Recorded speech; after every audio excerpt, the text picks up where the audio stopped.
A wonderful good morning, a wonderful good afternoon, ladies and gentlemen. Welcome to our audio lecture having the topic Valuation of Futures. Before I will evaluate futures, I will provide you the background of the future that you understand how you can use the future as a means of hedging or as speculation. We will then evaluate the future by applying no arbitrage, and especially the result is interesting because I will pose you firstly the question, what are the determining factors of this future?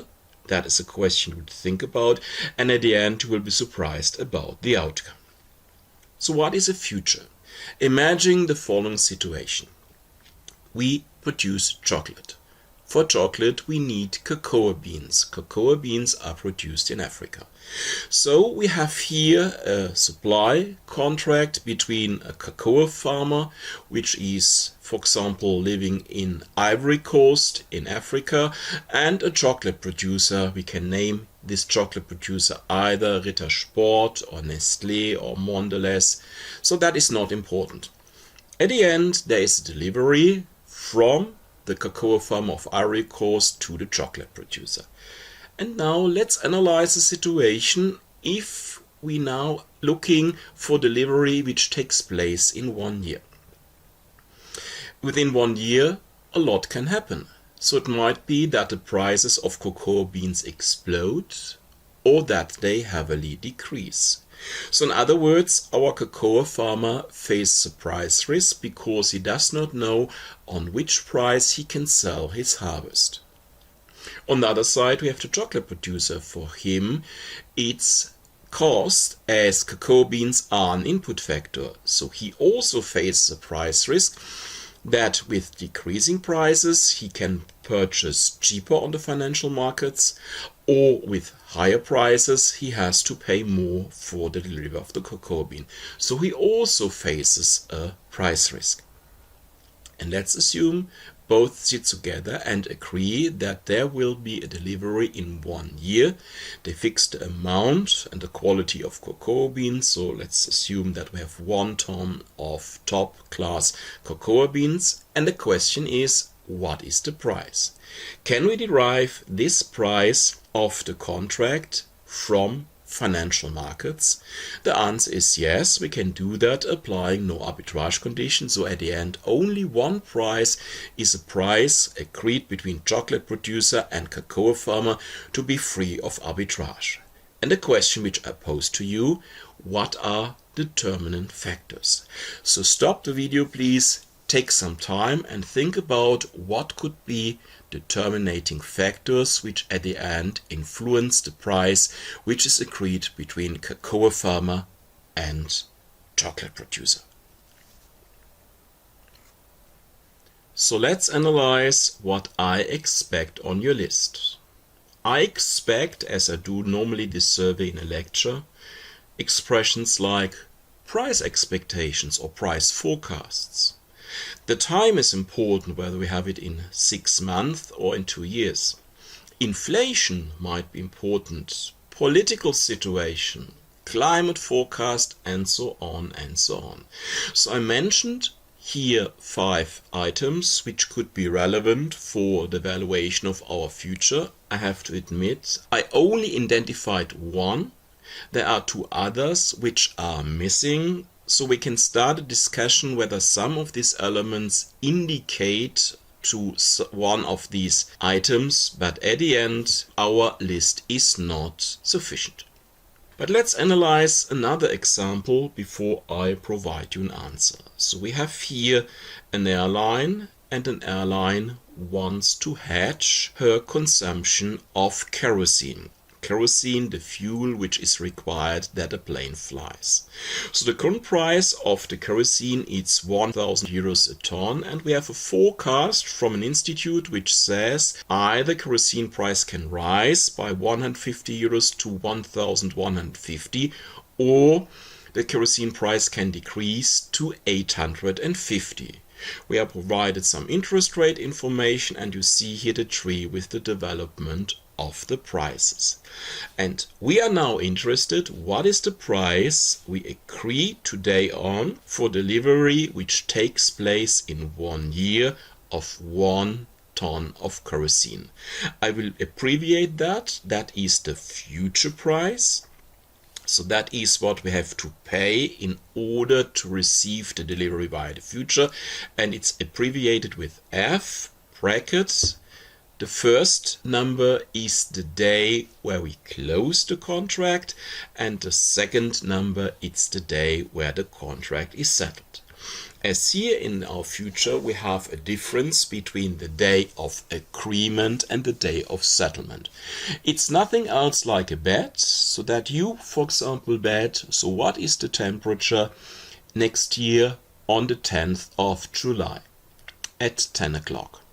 So one of you can say it's higher than 20 degrees, another says it's smaller than 20 degrees, and then you simply agree, okay, 20 is the benchmark, and for every degree which temperature exceeds 20 degrees, the person who said lower than 20 has to pay €1.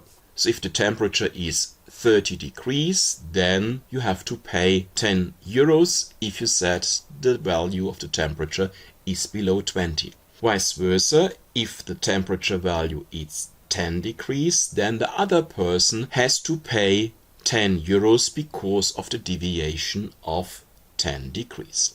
So what you see is, the more is the distance, the higher is the payment resulting from the future. And the question we have to discuss now, how can we evaluate this future? And therefore some slides are available in Moodle where I present you the future valuation approach, once done via duplication table, once done via the hedging table.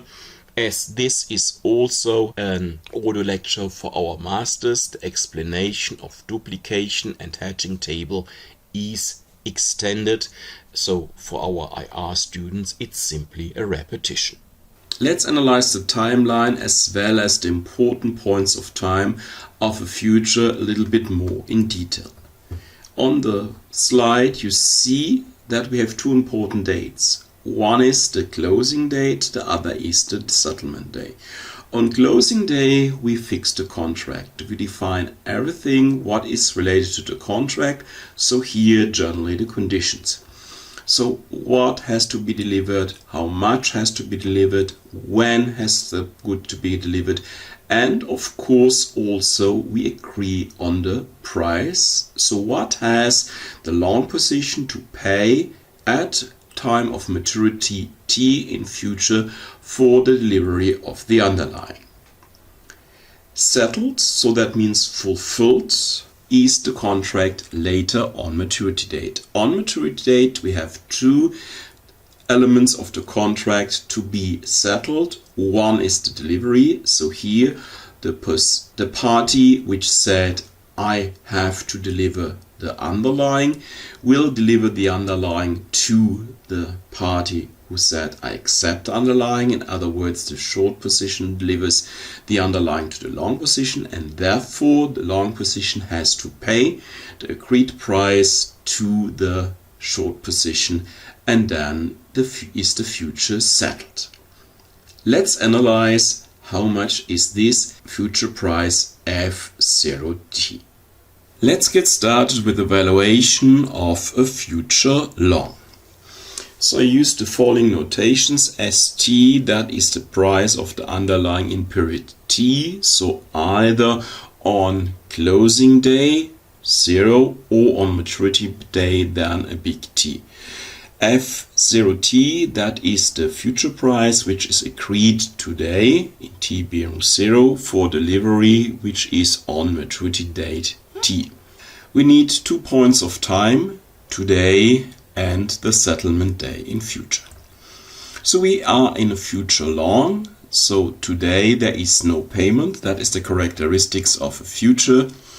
As we have chances and risk equally distributed, there is no initial payment. What happens on settlement day, when we have the maturity of our future, then both sides must fulfill the conditions of the future. So the long position has to take the underlying which is delivered by the short position, and therefore the long position must pay the agreed future price F01. So that is what we want to determine. At the end of our calculation, there is F01 as the price of the future. We will need at the end two deals in order to duplicate the future. The question is, how can we duplicate the price of the underlying in 1 year? As we do not know whether the price is 10, 50, 100 or maybe 1000. So here that seems to be an issue. What can we do? So let's analyze what else could be done in order to have the same position as a future. That could be that you buy the underlying today and you keep it and you finance that by a loan. And that is exactly what we here do. We buy the underlying today. So we have here the first deal of duplication, that is one underlying long. We purchased the underlying. So I assumed that the price of the underlying today it's 100 euros, and then in 1 year I still own the underlying, which I theoretically can sell on financial markets, and therefore I would receive positively S1 the uncertain price of the underlying. As I do not have any money and I want to have a balance position of 0 in the first period, so today I have to take a loan, and the loan has a payout of 100.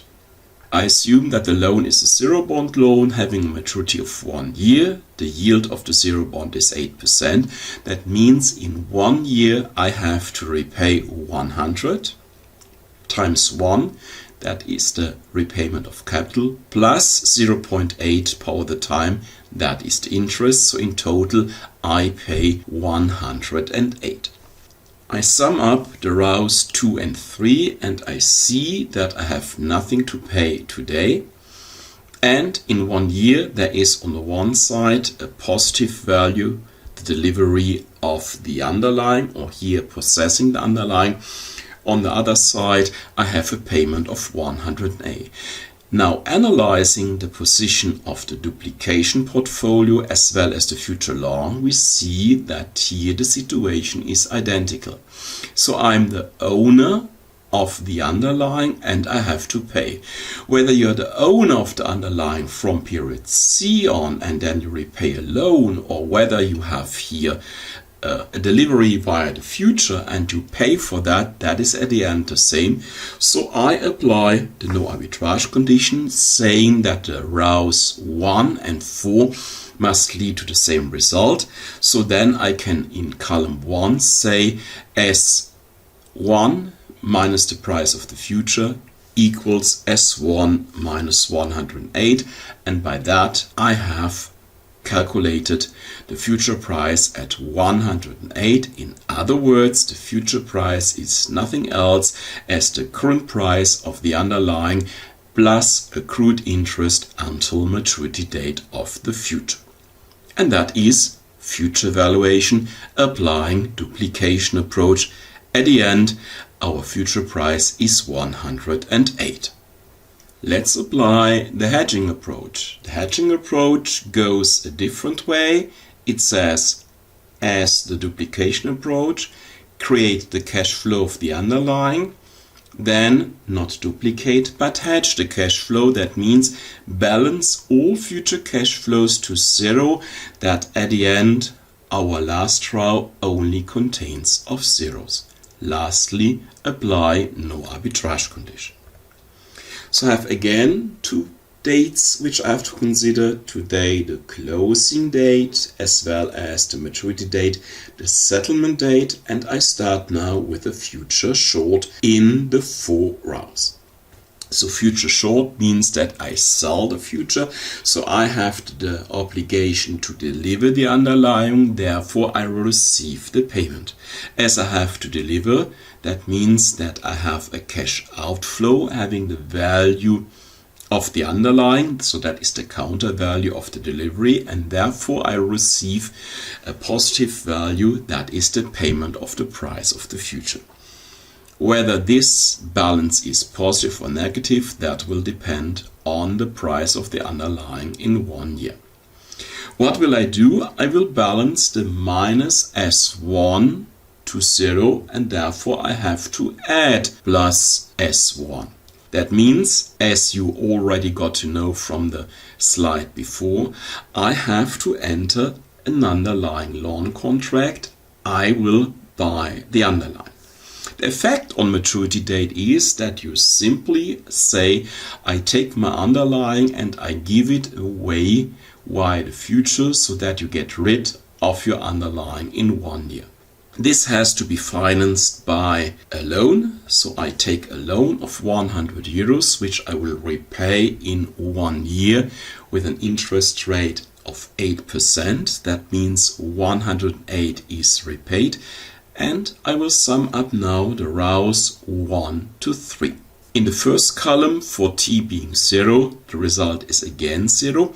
But if I now analyze what will happen in 1 year, so here every payment will have a counter payment. In other words, the summed up values from row 1 to 3, these values are 0. So therefore, we can apply an arbitrage condition. We have here a portfolio consisting of row 1 and to 3. So in other words, the future short, the underlying long, and the loan, where we can nothing expect in future, and therefore the value is also today 0. So our no arbitrage condition is in the last row, where we say nothing to expect in future means no value today. So in other words, what you see for period 1 in row 4, that equals to 0. And in other words, I can derive a future price of 108 by this calculation. Whether you take future long, future short, hedging or duplication approach, that is up to you in the final exam. I do not restrict you, but if I provide you a figure containing information, then you must be able to treat duplication portfolio as well as hedging portfolio. And let's have a look generally on the outcome of such a future. Let's summarize what you learned by the 2 examples which I provided on the extra slide presenting you duplication and hedging approach. So what was the price of our future? It was exactly what was the payment out of our deposit or out of our loan. So assuming that here for our kerosene we had a spot price of 1,000 and the interest rate is 5%. In that case, we have to take a loan for 1 year and have to repay 1,000 as 0 times 1.04, 1 plus the rate, power 1, and so the future price is 1,050. What is the answer to the question posed at the beginning of the lecture? The only items, the only input factors which are important to evaluate the future is the current price, the spot price, the maturity of the future, so the time between the day where the contract is closed and the day where the contract is settled, and the interest rate which we have to pay or which we will receive for taking a loan or making a deposit. So at the end, S0, R and T are the parameters which determine the future price. Let's summarize in a nutshell why we invest into a future. We invest into a future mainly due to hedging reasons. By a future, we fix today a price for a deal which takes place in the future. So here, if we are a long position in the future, so that we bought the future, then we receive a delivery out of the future, and therefore we have to pay a price. if you have the short position, then you deliver the underlying and you will receive the price from the long position paid. So in other words, what is the obligation as the future has to be fulfilled? So buyer has to pay the future price and has to accept the underlying delivery, whereas the short position of the future has to deliver the agreed underlying and has of course to accept the paid price. In the figure on the bottom of this slide, you see the profit and loss. So we have one reference point, and that is the price of the future. So what is my profit and loss from the future? Theoretically, our long position could immediately sell the received underlying on the financial markets. Assuming that the value of the kerosene is 1,200 euros and he just purchased it for 1,050, in that case our long position will make a profit of 150 euros. That would be in the figure here. Of course, our short position would have to purchase the kerosene on the market in order to deliver the kerosene. In that case, our short position faces a loss. You can see that here in the figure. So that is the loss for the short position. In case of a decreasing price, so let's assume 800, in that case, selling the received kerosene on the spot market for price of 800, although you paid 1,050. That means, in other words, a loss for our long position. You see that here. Whereas our short position will have the opposite as gain. So in other words, you can state the gain of one party is the loss of the other party.